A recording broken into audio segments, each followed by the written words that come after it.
It was hard. I still look back on that time, and in a way, I'm still processing some of these feelings because I did spend years chasing this overarching goal.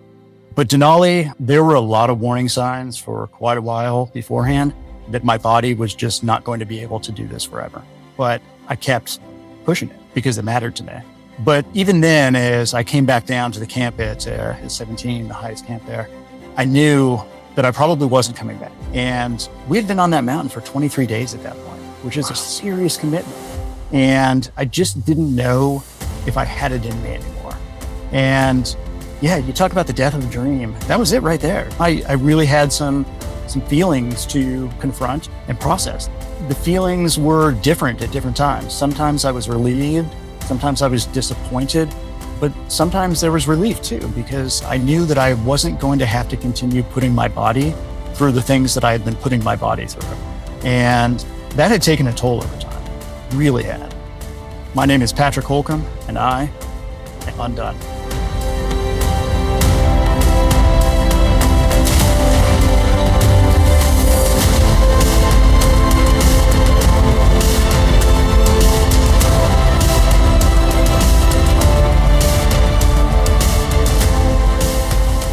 Hey friend, I'm glad you're here. Welcome to another episode of Becoming Undone, the podcast for those who dare bravely, risk mightily, and grow relentlessly. I'm Toby Brooks, a speaker, an author, and a professor. I've spent much of the last 2 decades working as an athletic trainer and a strength coach in the professional, collegiate, and high school sports settings. And over the years, I've grown more and more fascinated with what sets high achievers apart and how failures that can hurt in the moment can end up being exactly the push we needed to propel us along our path to success. Each week on Becoming Undone, I invite a new guest to examine how high achievers can transform from falling apart to falling into place. I'd like to emphasize that this show is entirely separate from my role as a professor, but it's my attempt to apply what I've learned and what I'm learning and to share with others about the mindsets of high achievers. This is your first episode? Welcome. I sincerely hope that you love it. I'm closing in on a 1.5 years on this podcasting journey, and it's been a heck of a ride filled with tons of lessons. I've had the pleasure of interviewing some incredible guests, so if you like this one, be sure to scroll back through the archives and pick out some previous episodes of other high achievers who didn't let failure or setback stand in the way of their eventual victories. For Corona, California native Patrick Holcomb, an early love for all things baseball meant hours playing the game, collecting cards, memorizing stats, and watching games with his dad. Later, a love for reading would sprout, the works of John Grisham being nearest to his heart. Those loves seemed to move to the wayside for a time as he embarked on a career in the U.S. Marine Corps, where he eventually began to pursue the ambitious goal of completing a marathon and climbing the highest mountain in each of the world's 7 continents. He got close, but setback and adversity eventually showed their face as Patrick confronted the hard truth that that dream would not be achieved. Looking to pick up the pieces from that goal, baseball and literature returned to his life as he started working on his book, eventually completing and launching Where the Seams Meet earlier this year. As luck would have it, I got 2 copies in the mail today that I bought that my son and I are going to read this summer as he starts to finish his baseball career and we move into the next season of our relationship together. In this first of a 2-episode series devoted to military heroes turned authors, hear Patrick tell his story of what he was able to do when massive dreams fall short and new purpose emerges. In episode 81, The Journey with Patrick Holcomb. Y'all super excited about this one. It was probably around Christmas when Patrick Holcomb and I first connected. Patrick, welcome to the show. Thank you, Toby. Happy to be here. You've got a fantastic story, and it definitely aligns with the vision for what this show is all about. You had audacious dreams and pursued those, chased those down in a way few humans in history ever have. And that fell short. And suddenly it turned into a big change. So I'm looking forward to digging into your story and gleaning some truths and some wisdom you learned along the way. But I always start at the beginning. What do you want to be growing up and why? Ooh, that's an interesting question. So when I was a kid, I was all about sports. And I think that is probably true for a lot of your guests and a lot of people in your life. Played basketball and baseball growing up. I wrestled for a couple years and I spent a good bit of time outdoors. I was always the kid who was playing outside. I don't know that I ever thought I would grow up to be a baseball player. I think even as a kid, there was a streak of realism there, and I realized I just wasn't good enough, but it didn't stop me from loving the game. And I can't even imagine how many hours I spent just sitting on the floor in my room, looking at baseball cards, memorizing stats, trading them with friends, watching the games on TV, listening on the radio with my dad. So my life was all about sports, but I like to crack a book too. And as I started getting into middle school, I started reading John Grisham. And I think at that point, I started thinking to myself, maybe there's a career for me as a lawyer someday. I had a lot of people tell me that I was able to talk fairly well and make a good argument here and there. So I started to envision that as my future at one point. And then life took me in a totally different direction. And frankly, I'm glad it did. Yeah. We'll definitely dig into some details, but I certainly can connect. I grew up in the middle of nowhere and I didn't have a neighborhood to play with. I grew up on a farm. We had this big barn with a sloped roof, and I would throw a tennis ball up and it'd roll down and I'd catch it, basically playing catch with yourself. So those early dreams of baseball, we certainly share in common. So from there, you ended up in the Marine Corps and retired in October 2021. So talk me through how you go from those early dreams of baseball stardom or maybe even success as a high-powered lawyer to a career in the service. Yeah, it was an interesting ride. It really was. I never envisioned myself joining the service. It was never something that I really thought about. But as I was getting to the end of high school, I started looking at the landscape and saying, what is it that I want to do? And my grades weren't fantastic. So a 4-year university was out of my reach. There was the community or junior college route, sure. But I think a part of me knew that I wasn't really ready for that. And it sounds weird to hear a rebellious kid say, maybe I needed a little discipline, but I think I might have. And I was approached by a recruiter. And then somewhere down the road, I decided to give that recruiter a call. And we had a great conversation. And soon I was signing on the dotted line and my parents were signing right along with me saying, yeah, go for it. Yeah, for sure. So an exciting pivot. Where was home for you? Where did you grow up prior to starting your career in the Marine Corps? So I was born in the Bay Area in Concord. And we moved around quite a bit when I was a kid. My dad worked for AAA, insurance company. And every time he would get promoted, that would be a move for the family. So we moved around a bunch when I was young. And then we found our way to Santa Rosa, about an hour north of San Francisco. And that was home for a long time and still feels like home today. So I went to Pioneer High School, graduated in 2001. And then a month later, I was on a plane and then on a bus and then on some yellow footsteps at MCRD San Diego. Well, it sounds like you were accustomed to that military life, even though your dad wasn't in the military with the copious amounts of moves. So probably the meat of your story comes from this unique pursuit, the 7 and 7, you refer to it as. And that started while you were in the Marine Corps. Am I correct? It did. It did. Yeah. Where did the genesis for this idea come from? And how did you get started? Talk us through what the 7 and 7 is and how you got started on that pursuit. Okay. So let me tackle that first. What is the 7 and 7? The 7 and 7 was my idea to run a marathon and climb the highest mountain on every continent, including Antarctica. So this started back in 2011 when I was deployed to Afghanistan, and it was a long deployment and I was working hard. The hours were just unimaginable. And frankly, I was tired. And when you're deployed, you have a lot of time to examine your life, examine yourself, and think about what it is that you really want. So I did that. I did a lot of that. And as I was nearing the end of that deployment, one of my buddies said, hey, you should do something fun when we get back. And I heard him out. And his idea was, we're going to fly to Africa and we're going to climb Kilimanjaro. And I didn't know much about Kilimanjaro, but I said, Jeff, let's go do it. And that's sort of where the story began. I'm not sure you caught that, so let's recap. Patrick is a few years into a successful military career as a member of the U.S. Marine Corps. One day, on a whim, a friend by the name of Jeff suggested they climb Kilimanjaro, which at 19,340 feet is the highest point on the continent of Africa. Now, a good interviewer would have asked for clarification on Jeff's last name, as he essentially is the genesis for what will become the consuming drive of the next several years of Patrick's life. But alas, it's just Jeff.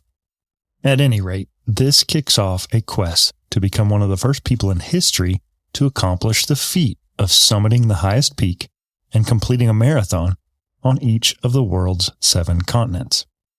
I was able to discover info on the 7 and 7 challenge, where runners complete a marathon on a different continent each day for a grueling week. This wasn't that, though. I was also able to find info on the 7 Summits Challenge, in which participants ascend the highest peaks on each of the 7 continents, over time, almost in a punch card style at their own pace. This also wasn't that. It was something different. So different, in fact, that I wasn't able to find info on any other person who had attempted to do what Patrick had decided to do, making his goal so outrageously ambitious and exclusive that the internet doesn't even have a page describing those who had done it before. I did manage to find an interview of Patrick online that said he would possibly be the 3rd person in human history to complete the feat. But it's a goal so out there, so at the fringes of human physical capacity, not to mention the staggering logistics of it all, that it seemed all but impossible. But the threat of impossible never intimidated Patrick Holcomb, as he's been known to say he admires each mountain, whether figurative or literal, with the same question: can I climb that? And climb and run he did, for a long time, until one day he faced a summit he couldn't reach. So all continents, including Antarctica, you mentioned in your email to me that you had run a marathon on Antarctica. I can't imagine there are a lot of folks that have done that. And so climbing a mountain's one thing physiologically. It's a challenge for our skeletal, our neuromuscular system, our cardiovascular system. Running a marathon is a much different challenge. I'm curious to know maybe which of the two you found to be the biggest challenge and why. It's tough. Honestly, I would say the mountains are harder because as you get into these taller, bigger mountains, it takes more and more time, and you're up there for weeks at a time. And that altitude, those harsh conditions, they start to take a toll. They really do. And with the lack of oxygen, you are not the same person or athlete that you are at sea level. And different people respond to it different ways too. Altitude sickness is a thing, and it can hit anyone at any time, regardless of your fitness. And when it hits, there's not much you can do about it, and it hurts. Yeah. And the marathon, suck as it might, it's a confined space of suck where you gut it out and do it a day and then you're done, right? Yes and no. Race day is one day. Absolutely. And I always used to feel such an incredible sense of release as I stood there at the starting line, just waiting to begin, because I knew that the hard work was behind me, and the hard work is the training. And that is months and countless hours of training that goes into running a fast marathon. And when I say fast, I'm not Olympic qualifying fast by any means, but for an average human being, I'm pretty fast. Yeah. You'd also mentioned in the run up to the show that you were able to successfully complete all 7 marathons on different continents, and you were pursuing the mountains. And at some point, this wild and crazy dream started to look like a reality. I'm curious though, the time commitment, the finances that it would take in order to be able to do this. Talk me through what that pursuit of this dream meant for you as a person working in a job. Yeah, so it's an idea that grew over time. I started with Kilimanjaro, and then that same year, I had a goal of running my first marathon. And I had tried training a couple different times and had injuries, and I wasn't able to make it happen. But then in 2012, right before my 30th birthday, I got that first one under my belt. And I was like, man, this is amazing. I felt good about it. I ran like a 3:36. And at that point, I think sub 3 is probably within reach someday. So I set a sort of goal to start training for that. But after that first marathon, the next one that I did was in Beijing. It was on the Great Wall. So outside of Beijing, but on the Great Wall of China. And as I did that trip, I met other people who were pursuing this goal of running a marathon on every continent. And that kind of inspired me. So the way that I was able to keep doing the marathons in the mountains was that in my job as a Marine stationed in Japan at the time, there were a lot of targets of opportunity. And so I took them. I went down to Australia on a number of occasions for work. and I ran the Sydney Marathon while I was there, and I climbed the highest mountain in Australia, which honestly isn't all that high, but I was able to do that as part of my job with just a few days of leave taken. So part of the way that I was able to do this was by leveraging my job, which was fantastic in that regard. Yeah, no doubt. As you're talking, I'm thinking about how things like the internet and social media allow us to connect with like-minded folks that are few and far between in our normal day-to-day circles. It's not like you're going to run to the grocery store and bump into somebody else that's seeking this goal. But what kind of support or network did you build over time? You kind of alluded to that on the marathon side, but what did that mean for you in this pursuit? Did you feel like that was a really critical part to your continued pursuit of this dream? I felt like it was. You form these friendships that are just amazing with people that you can look up to. You look at their achievements. Wow, I want to be on that level. And yeah, it definitely inspires you to continue reaching, continue pushing. They're also able to coach you when you're down too, because they've been through the same things. And that support network is important because it doesn't always go the way that you want it to. You don't always find your way to the summit. You don't always run the time that you're trying to. Sometimes you get hurt and you don't make it to the start of the race at all. Now, Patrick is talking about mountains and marathons here, for sure. But I think it's abundantly clear that he's also not talking about mountains and marathons here too. He says you don't always find your way to the summit. His goal was to reach the literal ceilings of the world in climbing Mount Everest in Asia, Mount Kilimanjaro in Africa, Denali in North America, Aconcagua in South America, Vincent Massif in Antarctica, Mount Elbrus in Europe, and Mount Kosciuszko in Australia. He'd already completed all the marathons and had broken the 3-hour barrier in it, an impressive feat for any runner. He'd also completed 3 of those summits, and his goal for a 4th was in sight. But little did he know that this audacious goal was about to reach a perilous and painful end that would not just threaten his physical health, but over time, his mental as well.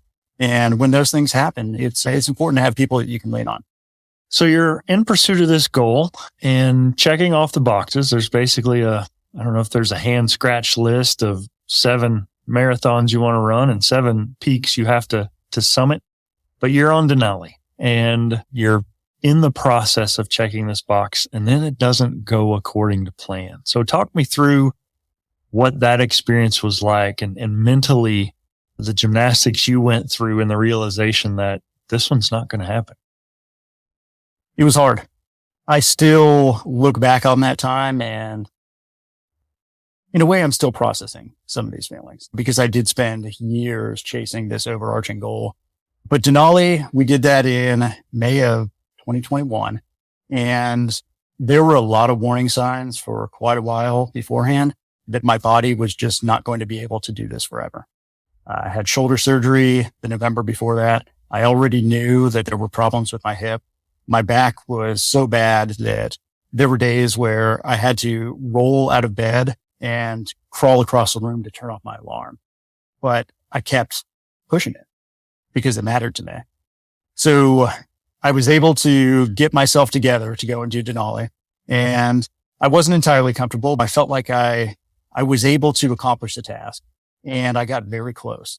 And there were some things on summit day that happened that were outside of my control, and that's ultimately what prevented me from getting to the summit. But even then, as I came back down to the camp at 17, the highest camp there, I knew that I probably wasn't coming back because I had a hip surgery in front of me. And we had been on that mountain for 23 days at that point, which is a serious commitment. And I just didn't know if I had it in me anymore. And yeah, you talk about the death of a dream. That was it right there. I really had some feelings to confront and process. And it took some time. It really did. One of the concepts in one of the classes I recently took is that of sunk cost. And I wasn't familiar with it. And sunk cost would say that you don't throw good money after bad. If you recognize that something you're trying to build in a business is not going to be successful, you don't continue to pursue it. You pivot right away and you run away from it. And as I'm approaching that, I'm like, that's not how I'm wired. As a human being, I can't look at this just quantitatively. And I'm assuming based on your reaction that you didn't just calculate the costs and think, this is it, I'm out of this. You recognize that you had invested a significant portion of your life, finances, your identity is wrapped up in this pursuit. You wanted to become the third person maybe in history that's ever done this. So in those days, those weeks, those months that followed, talk me through the thought process of what giving up on this dream meant for you as a human. You hit on some really key points there. It was about time and money that I had sunk into it, yes, but perhaps more so about my identity and who I had become. These goals had been formative in ways that I probably didn't think they would be going in or even realize at the time, but they had very much shaped me. And it was difficult to even imagine walking away from something that I had spent so much time working toward and dreaming about. And yeah, there was something of a grieving process that I had to go through. And it was at a time where I was going through massive transitions because at this point I'm coming up on my Marine Corps retirement and walking away from a career that I had invested 20 plus years in. So there were a lot of different things happening for me at the same time. And yeah, it was tough to process that change. But I think what helped me was that while I knew that one dream had died, I also recognized an opportunity. I'd already planned to take time off after I left the Marine Corps to go and finish the climbing endeavors. And I knew that rarely do you get the opportunity to just take a huge chunk of time and pursue a passion project and do something meaningful. So that's when I really started thinking about this book that I had been conceptualizing for a few years already, but didn't really yet have the courage to commit to writing. Yeah.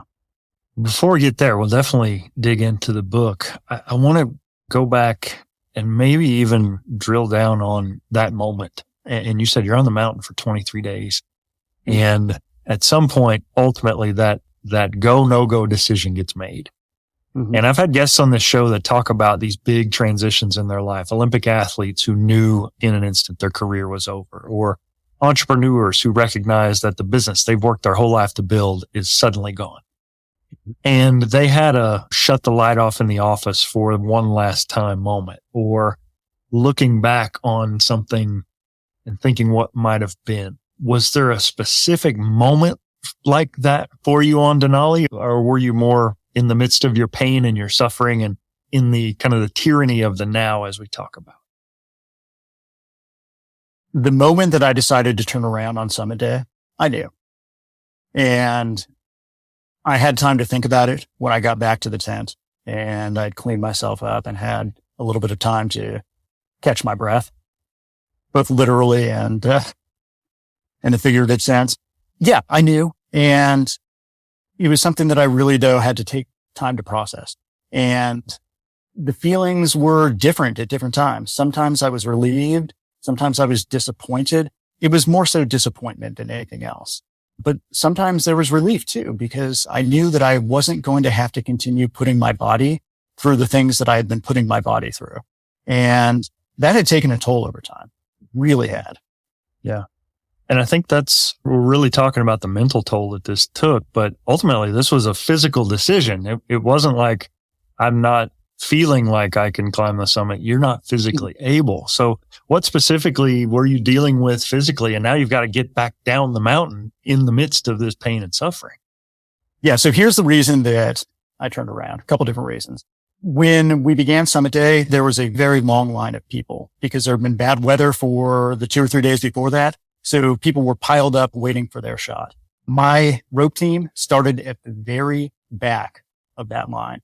So there's a section initially called the Audubon where you're transitioning across the mountain and you're in the shade. The sun is not up yet. It is very cold. And it was supposed to take about 90 minutes. Because of this backlog of people, it took twice that. And I started getting very cold.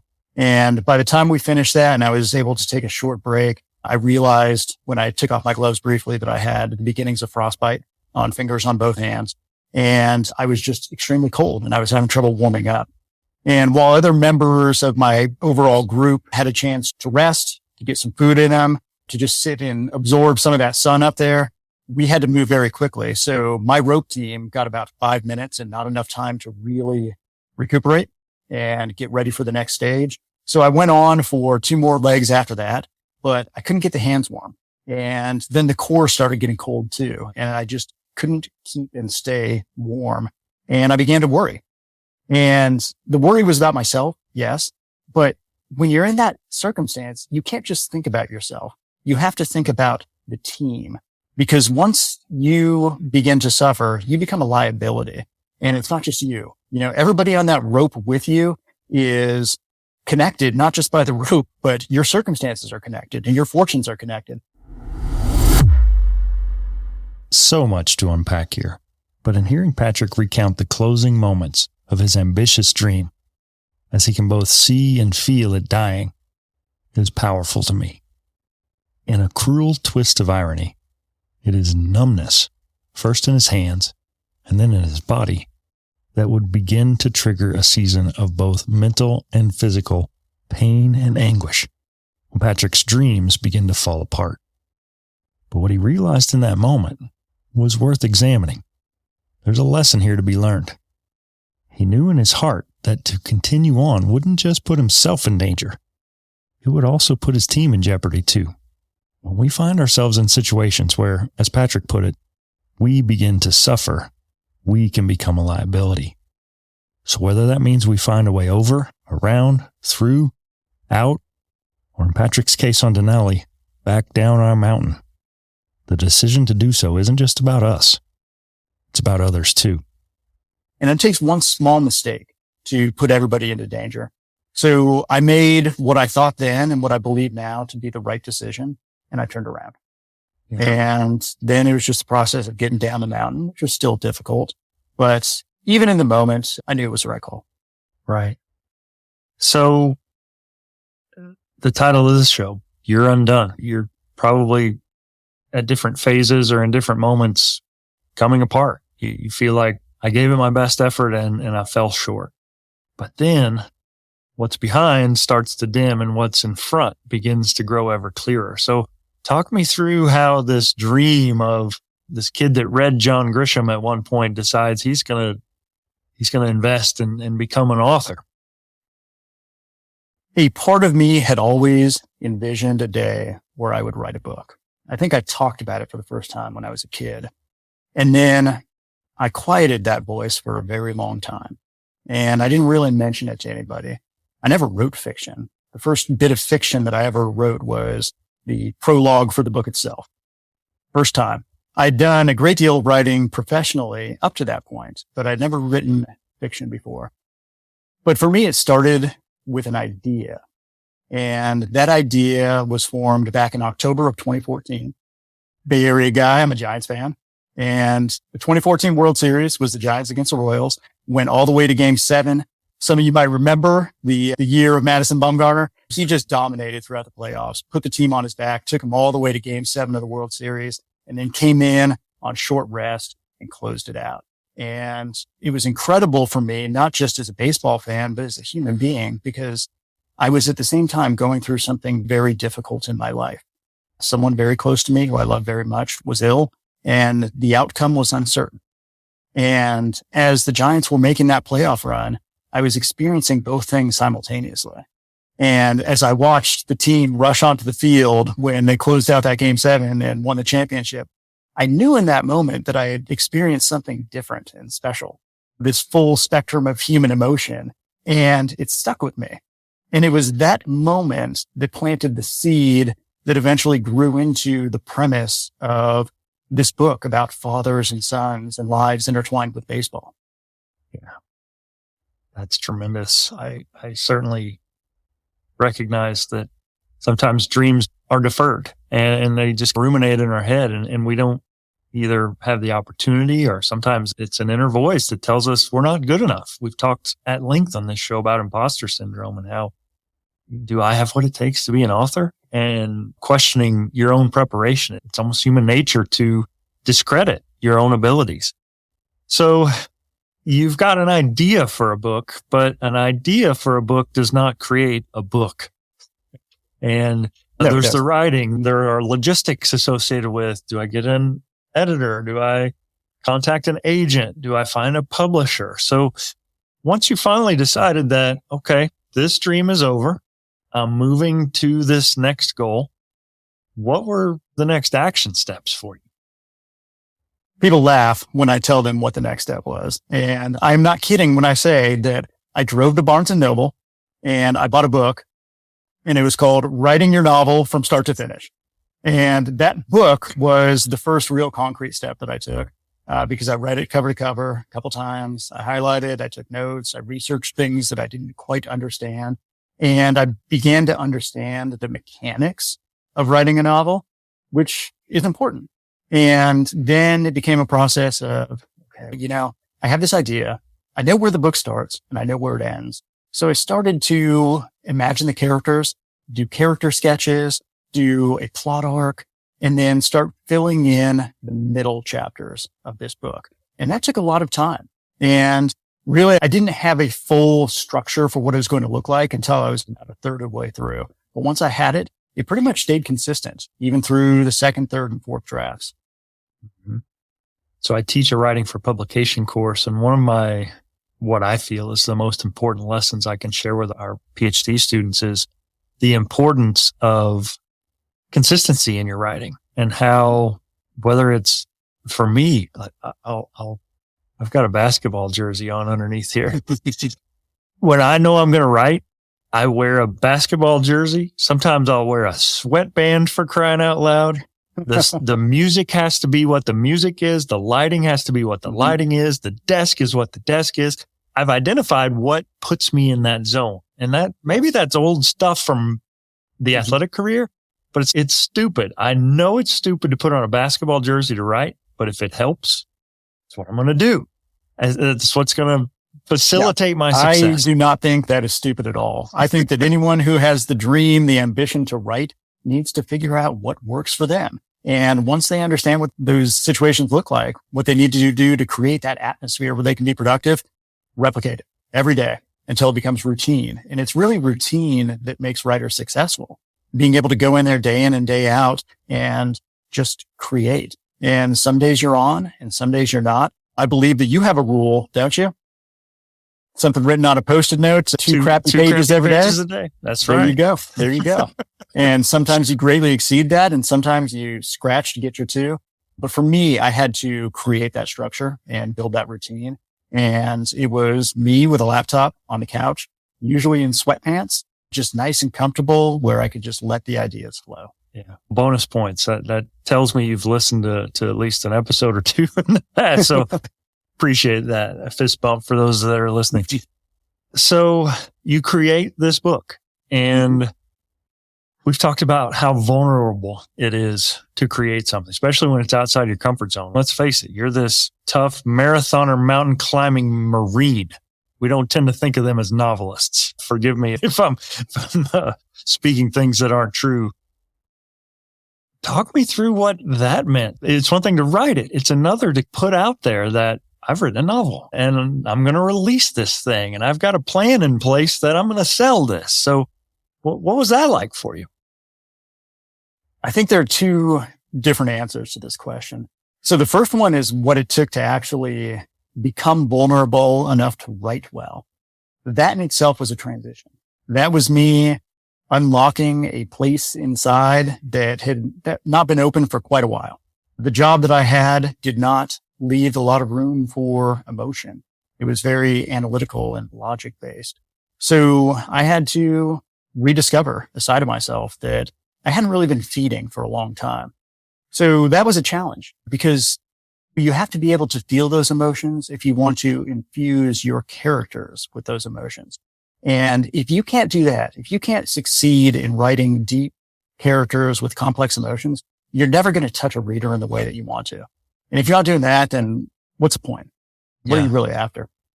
So that's the first part. The second part is having the courage to take this work, this passion project, this book that you believe in, and put it out there in the world. And man, that's hard too. because you know that not everyone is going to be a fan. It's not going to be everybody's cup of tea. There's going to be critics and they're going to say some harsh things. And I haven't really felt the full brunt of that yet, but I'm sure once the book is out there, I will. I'm hoping though that the positive feedback is greater than that negative feedback. And I'm also going into it with thick skin. I know that not everyone appreciates the same things. And in my heart, I know that I wrote a compelling story and that it has the potential to touch people in a special way. And Toby, man, that's really what it's all about. That is. Being vulnerable is one of the bravest things we can do. I've discovered that. It's false bravado to say that bravery is just being indifferent to fear. It is literally staring your fear right in the eyes and going ahead and doing it anyway. And whether that's producing a book or a podcast or whatever that idea knocking around in the insides of your cranium is, there's a reason you're terrified to do it. And oftentimes it's self-preservation. And it takes a lot of courage and strength to overcome that. It wasn't like you were a professional 7-and-7er. You had a big transition in the midst of this as well. You're a career Marine and you retire from there as well. Would you say that transition was easier because of what you had already processed and dealt with in this other transition in your life, or was that difficult as well? I was going through all of it at the same time. And I think I was fortunate in that by writing the book, I was able to put off the career transition. And it really gave me time to prepare myself for that next step.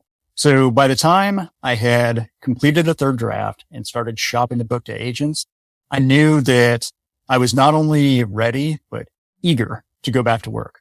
Because I look at you and your life and career. You're probably like me in that you're a guy who can't just sit around.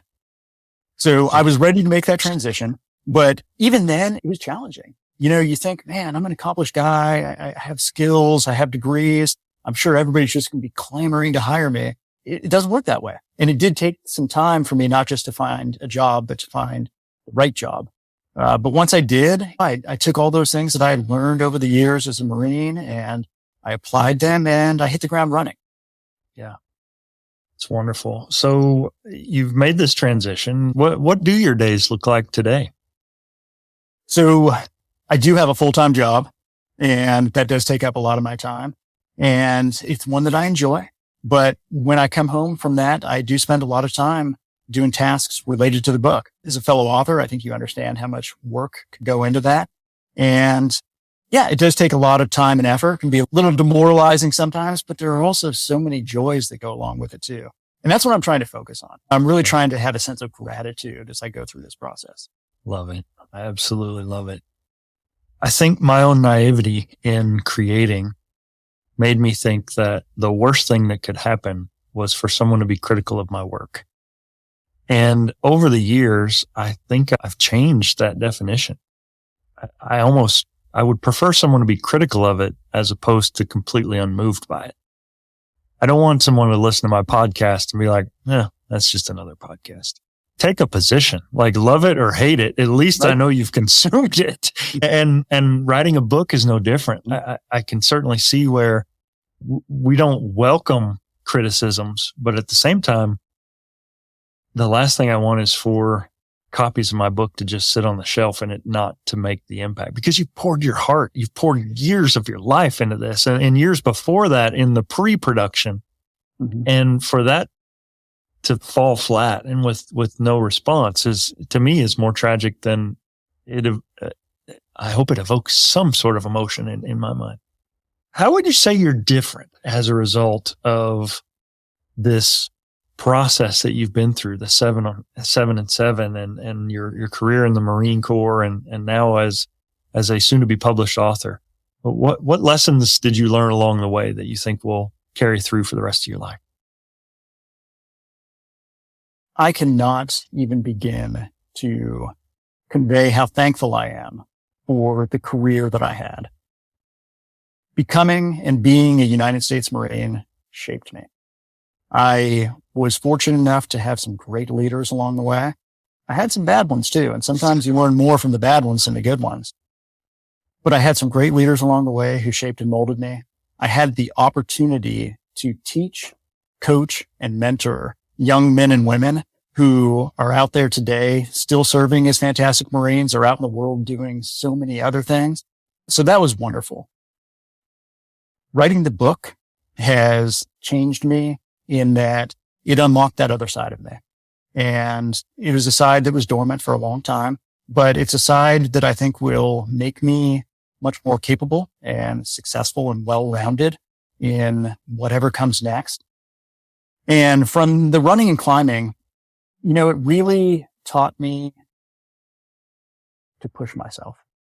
And I think that's important in whatever you do, but you don't get to the points that I got to without being able to push through a little pain and find the growth that exists on the other side of it.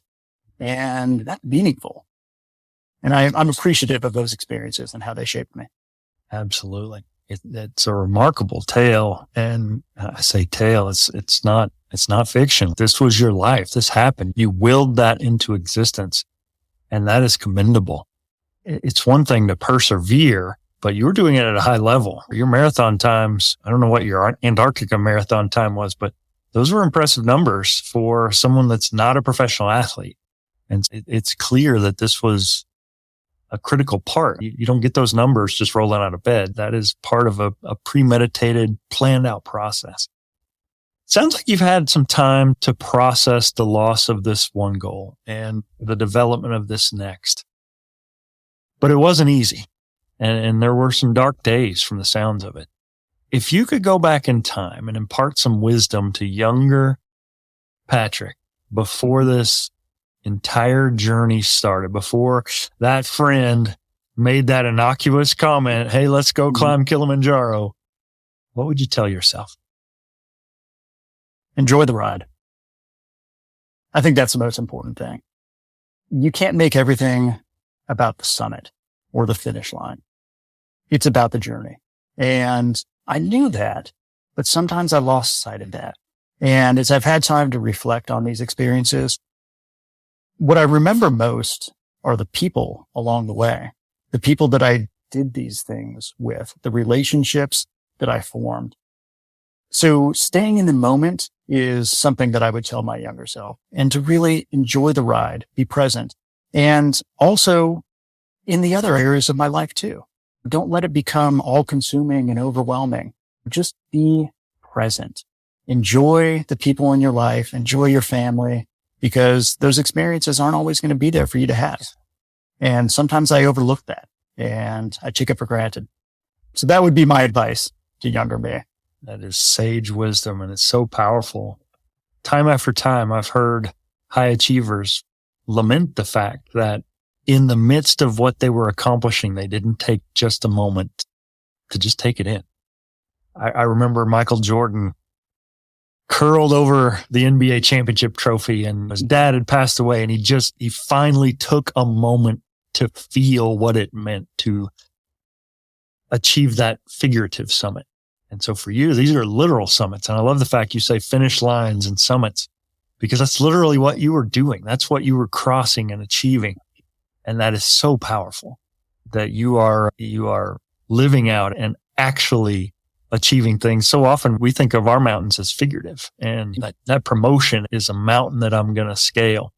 A book I always talk about is David Brooks's The Second Mountain, where he talks about success is what we do early and significance is what we do later. And you alluded to that. Your legacy is what you poured into those people who are still serving in the Marine Corps. And I think that's so powerful.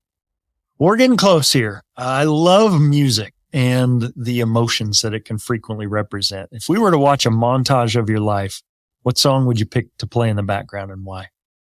Oh man, that is a tough question. Honestly, I don't know. Man, you stumped me at the end, Toby.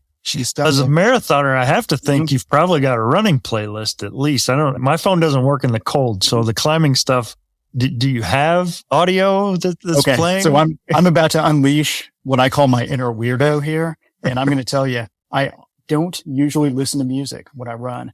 Part of the benefit of running for me was the mental health side of it, because I had hours and hours to just think through problems, to work through challenges. I was often listening to my own inner voice as I was running and not listening to music. Wow. So I'm sorry. I'm going to have to disappoint you and your fans out there. Say that I just don't know, Toby. I just don't know. Wow. I can't think of anything much more abusive than running a marathon with no songs. That just tells me that you're a little bit more of a sadomasochist than I thought, because so, man, I'm learning about myself here. Yeah, for sure. What for Patrick Holcomb is yet undone? So some would expect that I would say the 7 and 7, and that's one answer. But I think for me, that is done. I don't think I'm going back to that. If I would say anything at this point is undone, it's probably me. I remember many years ago, I went to a leadership conference that was being hosted at Notre Dame, and there was a speaker, and he was an author, and I can't remember his name or the name of the book, and I've tried over the years to find it. But I do remember one thing that he said: you are either green and growing or ripe and rotting. There's no middle ground and no in between. And that stuck with me. And I've repeated it more times than I could count to my Marines over the years. And that's how I look at myself in my life, is that I'm still green and growing. So yeah, Toby, if anything's undone, it's me. I'm a work in progress. There's always room for growth, and I'm committed to getting there.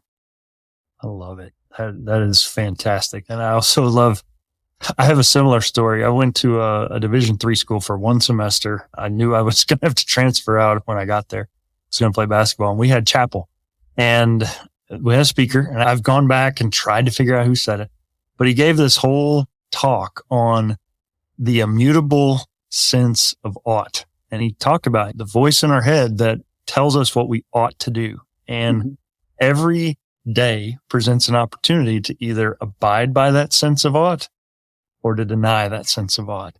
And to your point, the green and growing, for me, I know I need to eat right. I know I need to move my body. I know I need to read and grow. And that's what I ought to do. And sometimes I'm better at that than others, but I love the green and growing or ripe and rotting. Like the thought of complacency for a high achiever it's almost like a death sentence. Like, I don't want to be a year older next year. I want to be a year better. And at some point that will catch up with all of us. But Patrick, an absolutely inspirational story. I'm so thankful that you took the time to share with us. Looking forward to the book coming out. That said, how can listeners connect with your work, and where can they find where the seams meet? So the book is going to be released on March 29th. And I have an event here in San Diego, California on April 2nd at Warwick's Bookstore, one up in Santa Rosa on April 12th. On the 29th, though, you'll be able to find it on Barnes & Noble, Amazon, anywhere else that you buy books. And I encourage you to do so. Awesome. I will also drop your socials. I think you're on LinkedIn and Instagram, Forever Giant 2014. And then my author website is authorpatrickholcomb.com. All right. Patrick, thank you so much for joining us. It's been a real pleasure to have you on. And I'm thankful. The pleasure was mine, Toby. I'm a fan of the show, and it's really cool to come and be a part of it. My name is Patrick Holcomb, and I am undone. So it might not have ended with a successful completion of 7 marathons and 7 highest summits on the 7 continents.